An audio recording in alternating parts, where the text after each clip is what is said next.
favorites. So this is video number 2 today. I made a video earlier on double dark chocolate banana muffins and was all ready to share it with you and super excited for my first video. And yeah, so this whole video recording thing is new and I cut my head off. So you're not gonna see that video, but I will show you the muffins and I will share the recipe. So they smell divine. So hopefully they taste as good as they smell, which Charlie will have to try when he gets home since me and my taste buds are still out of whack. But anyway, I wanted to pop on and say hi and share some stuff with you. And I thought, well, what better way than to do a little cooking video because, you know, I love baking and cooking and all that fun stuff. And I have an overabundance of ripe bananas. I had a few that were mine, but then I had to go to the grocery store today to pick up some butter, and the grocery store had a ton of bananas that looked like this already. So I figured, well, I'll take some off of their hands and I'll bake with it. So what I'm gonna do for this video is, hold on one second, sorry. Too much talking. We are going to make banana crumb muffins. So these are just gonna be kind of a normal banana muffin, but then on the top, they're gonna have a nice little crumbly, cinnamony, buttery crumb. So it just makes them a little bit more extra. But I do wanna just say, when you're looking for recipes and you're going on the internet, and Pinterest is always a really great place to find recipes, they're not always good recipes. So you just wanna be mindful when you're looking for recipes that you're getting it from a valid source. Just because somebody has a blog and posts really pretty pictures and then posts the recipe doesn't necessarily mean it's a good recipe. I always personally look to see if there's any comments of people that have actually made the recipe. If there's no comments at all, then I won't use the recipe. But I do try to stick with places that I know have a good reputation, like the Pioneer Woman, Half Baked Harvest, places like the Food Network or Betty Crocker. Lots of those places have a ton of recipes that don't necessarily use any of their boxed ingredients, but then again, like Pioneer Woman, and you know that those recipes are tested and they're gonna work out. It's really disheartening when you make a recipe from start to finish and it doesn't turn out. It's a waste of ingredients, and sometimes those ingredients can be really expensive. So just be mindful when you're getting recipes off the internet. The other thing you want to do is just be mindful. Baking is an exact science. Unlike cooking, where you can kind of just grab a little bit of this and a little bit of that and just throw it in, baking, there's precise measurements. So whether you're going to do it professional-wise and actually weigh your stuff out with grams and pounds and all that kind of stuff, which is totally fine, and there's a lot of good recipes out there that are written that way, or just cups, teaspoons, whatever it might be. So anyway, so the recipe I got today is actually from King Arthur flour. You don't have to use their flour to make their recipe, just FYI.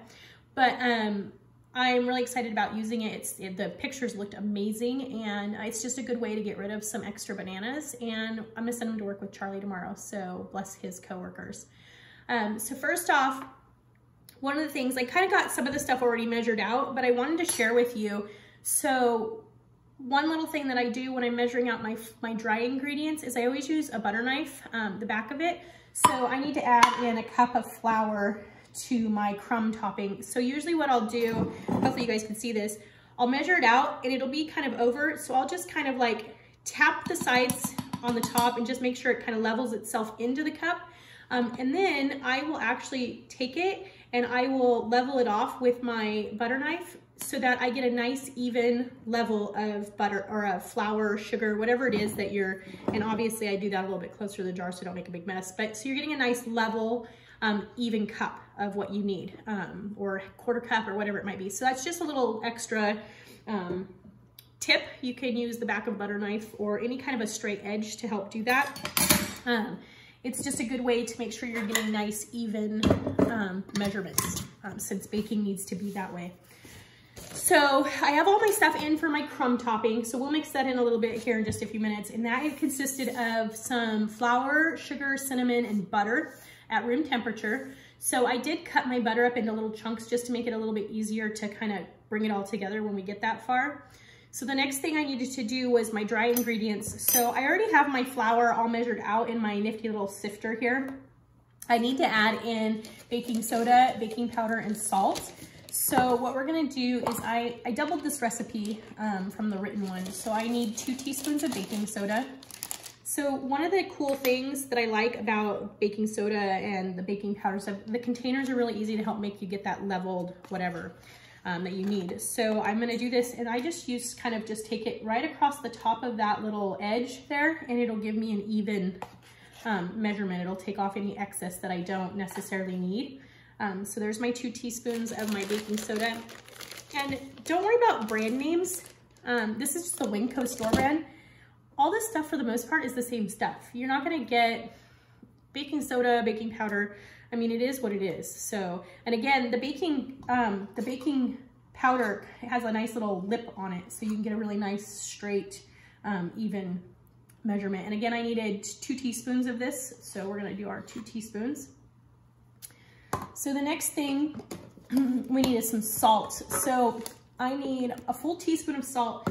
Now, some recipes will be specific and tell you you need kosher salt or you need sea salt or whatever it might be. For the most part, I actually prefer just pure sea salt when I'm baking. It doesn't have any of the extra junk in it, and it's just good. So I always get the Costco one, and I like that the container is both a shaker on one side and then one I can just scoop it out on the other. So, and again, and it has a straight edge, so I can level off my spoon there. So I got my 1 teaspoon. So now I'm just gonna sift that. So one of the things the nice thing about this is I can just kind of sift it back and forth. What this is gonna do is it's gonna help me get out any lumps that I have, whether that be in my flour or my baking soda or my baking powder, whatever it is. So just slightly, hitting the side of this as I shift it back and forth over my bowl. And then I just get a nice smooth, and then it also kind of helps incorporate all the stuff together. So the flour, baking powder, all that all together. And then once I get to the bottom, usually there's a few little tiny clumps, and I'll just run my finger over them to get them to go through and smooth them out. So we're good there. So our next thing that we have is our wet ingredients. So this called for, since I doubled it, I needed 6 large ripe bananas mashed. So I already did that, mashed them up. I used a fork. I like using the fork. It gives me a little bit more precision in getting those mashed up, and I get nice smaller pieces. So you get those nice little chunks in your muffins or bread or whatever it is that you're doing. And you don't get any really giant chunks. We needed sugar, and I needed egg, and then I needed some melted butter. So I have my sugar already measured. The egg was supposed to be lightly beaten, so I already did that. So I have it here. So we're gonna pour that in and get that in there. And then we needed melted butter. So I did that. One of the few things that the microwave is good for, melting butter, boiling water, whatever you need. I rarely use it besides that. The occasional lamb vindaloo from Trader Joe's, but anyway. So now here you could whip out your hand mixer if you want. You could even use your stand mixer. I have a really big, nice, fancy, professional stand mixer that I never use because I'm too lazy to clean it. Sorry, Dad. But I do have a little hand mixer that I use occasionally. But for the most part, when I'm making things, especially like muffins or cake or anything, I actually will just use my hands and I'll just mix it. So I'm just gonna mix up our wet ingredients, so our bananas and our eggs and everything real quick, and get them all nice and just incorporated together. And then once we get that all done, we are going to add it into our dry ingredients. So, a couple more stirs here. Scrape the side of our bowl. All right. So I'm gonna keep my spoon because I'm gonna use it to mix in the dry ingredients with our wet ingredients. So we're gonna switch that over to this bowl. So now we have our wet ingredients, and I'm just gonna use a plastic rubber spatula to just scrape out the sides so we get all of our wet ingredients and get that mix into the flour. So we're gonna do that here. Hopefully you guys can still see me and I didn't cut my head off. So we'll do that real quick. So we got that all done. So now I'm gonna set the little spatula aside because we can use it when we go to fill our muffin tins and make sure we get all of our goodness out of the bowl and into the muffin tins.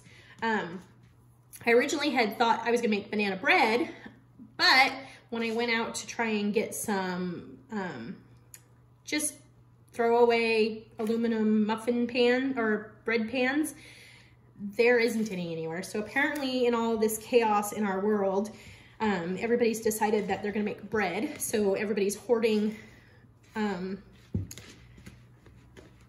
disposable bread pans and yeast. Yesterday, this week I had quite the adventure trying to find yeast, and I did thankfully find some yesterday. So tomorrow, probably share with you guys, I'm gonna make a cinnamon raisin bread and cook it in my cast iron Dutch oven.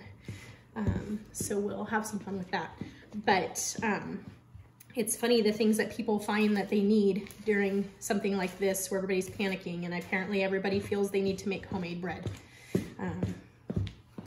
which I find interesting. But because there's still bread on the shelves in the stores. It's not like we've completely run out of those supplies. If only we could find something that would just grow toilet paper besides trees. Okay, so we have that all done and wonderful, all gooey mixed and ready to go. So let me just wash off my hand here real quick, dry it. So we have a nice combined, nice batter there that we're gonna put in our thing. So the next thing we need to do is, I just need to take with, you can use, hold on one second here. You can use,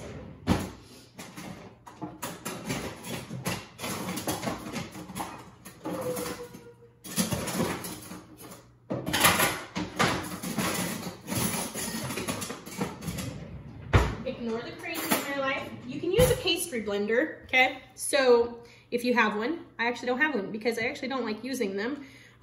The one thing that I make a lot where I need to incorporate butter is scones, and I actually prefer to use my hands when I'm making them because I can control the butter, the size of the butter.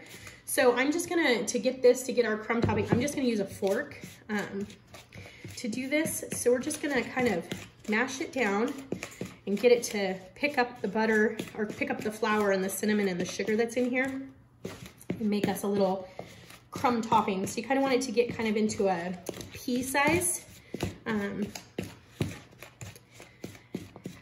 It's not one of my favorite things to do. And actually I might just switch to my fingers because it's easier. So we just want to make sure it's till it's crumbly. So I'm going to do that real quick. So hopefully you guys are staying safe and healthy and sane in your homes. It is a good time to start crossing some things off your bucket list. So things you've ever wanted to try or get done around the house. Great time for spring cleaning. You can get everything ready and out in the garage. And then as soon as this whole crazy mass hysteria is over, you can have a giant garage sale. I've seen some really great things out there that people are doing. So, you know, it's good. But I've actually done a few things that I've always wanted to do. I started a sourdough starter yesterday, so we'll see if it survives and actually becomes sourdough starter. I got 10 days, so today was day 2, so I got 8 more days to go, so we'll see how this goes. And then I'll make some gluten-free sourdough bread.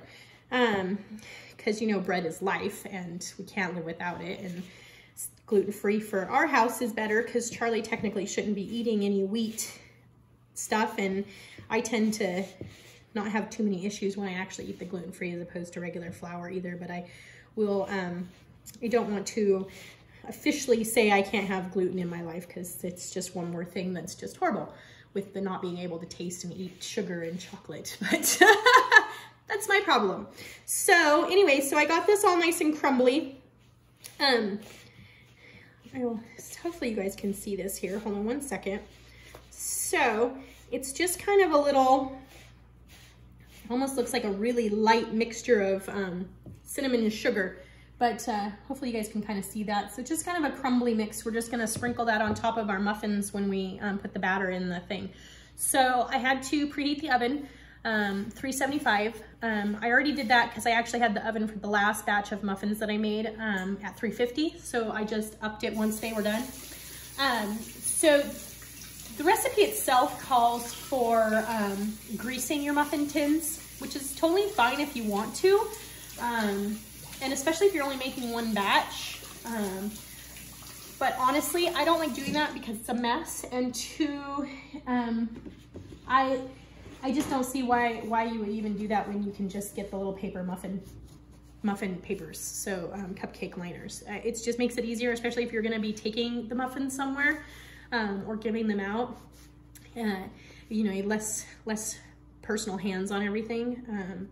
So, and then for me, I actually, because I'm doing a double batch, the last batch that I just did, the chocolate ones, I doubled the recipe, so it should have technically been 2 dozen, but it actually gave me a little bit more. So I, not that most people have multiples, but I have 3 cupcake tins that make 12 each, so I can rotate them out, which works really well for me because usually I am doing large batches, so I can put the first batch in, get the second batch ready, and then when that first batch comes out, I can put the second batch in, and then by the time that second batch is done, I have the third batch already, and I can just rotate them out. And then by the time I need that first pan again, it's already cooled off, muffins are out, and it's ready to go. So it's just me, I have multiples. So we're gonna get this first batch done. So I already have my cupcake tins already paper inside. So we're going to, I usually use my 1/4 cup when I'm getting them ready. I'll fill them about half full. So we're gonna do this. This is obviously more than I need, but it just helps to kind of get it because it's not all gonna come out of the measuring cup. So I'm just gonna scoop these out and fill my cupcake liners half full.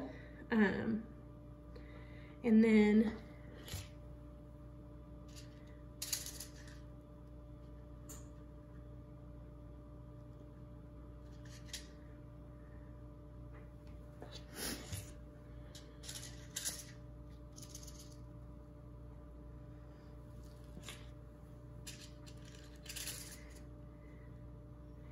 I will say it's been fun seeing everybody's creativity during this time. People are being a little more adventurous in the things that they're trying and wanting to do in their homes. I've seen a lot more people taking on trying things that they've never done before, like baking. So it's always fun, and it's always a good thing too to get your kids involved. These things are super easy for them to do, and you can supervise, and you can also incorporate this into math lessons with the, with the measurements, especially if you want to double the recipe. They can do the mathematical equations to figure out how much they need for their recipe if they're going to double it from the original, because you're using fractions. But it's also, just a good life skill to learn how to read a recipe and make things. And, it's also a really good thing you can use to bless your neighbors or bless the local fire department or the local emergency room. Anybody at this point right now that are out there on the front lines kind of having to deal with the public on a daily basis. Even the local grocery store, they're deemed a necessary to be open, but I'm sure a lot of those people would rather not be out and about next to the public. So it is what it is. All right, so we've got this pretty much done. I have one I need to fill just a tad bit more. All right, so I've got this, I've got these all filled. Let me wash my fingers off here real quick. So now we're gonna take a little bit of our crumb filling. So we have our muffin tins all full, right? So now we're gonna take our crumb topping, and we're just gonna use our fingers, which I'm gonna make sure they're dry so I don't get too much left over. And we're just gonna sprinkle it on top. So we're just gonna kind of just take a little pinch, and I'm gonna sprinkle it on top so it kind of covers it, so like a little pinch here, and get that on there. So this is gonna just help give it a nice little nice crumb, like when you go to the bakery and they have those yummy ones that have all the streusel on top. That's pretty much this. You could always, if you wanted, add in some chopped, some roasted chopped nuts like pecans or walnuts. I tend not to do any nuts, especially if it's something I need Charlie to taste test first, because he can't have nuts of any kind. So, but you could always add that in. to give it a little bit nice texture. You could even add a little bit into your batter before you bake it. It's not gonna alter the recipe to where it won't come out. Be totally fine. Add like a cup of whatever kind of roasted nut you want to put in there. But again, it would be a better solution to just add it to your little crumbled topping. Okay, so we have it in there. I hope you guys can kind of see that a little bit. So I have my little crumb in there. So the recipe calls for 375 for 18 to 20 minutes. So my large batch of muffins took about 20 minutes to bake each, so they were completely done. So I'm gonna go ahead, I'm gonna put them in for the 18 minutes and just check them at 18. One thing I've learned since we've moved here is since we're at a higher altitude, some of my things take a little bit longer to bake than normal. I learned that when I was making some scones. Those I could make with my eyes closed, but here they take just a tad bit longer to bake than they did in California. So anyway, so we're gonna throw these in. 18 minutes, check them. If not, then I'll put them in for a couple extra minutes so that they hit the full 20. And then I'll post this video. I will share a photo of these when they're all done and also a picture of the chocolate ones that I made earlier. And I'll share both recipes. But anyway, let's throw these in real quick and set the timer. So we got 18.